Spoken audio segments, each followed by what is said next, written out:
যেরকম একটু দেখাইতে পারে তারপরে বাছাই একটু করে ভাইরাল নেবে লাগছে না ভাই, সবাই আমাকে বকা দিচ্ছে যে কি কাস্টম করছে, একটা ভাইরাল লাগে না?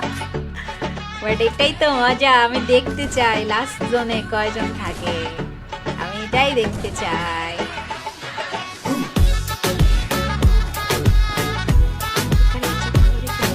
তুমি আমার কাটা মানে আমি চাইছিলাম গ্লোয়াল দিয়ে উপরে ওঠার জন্য।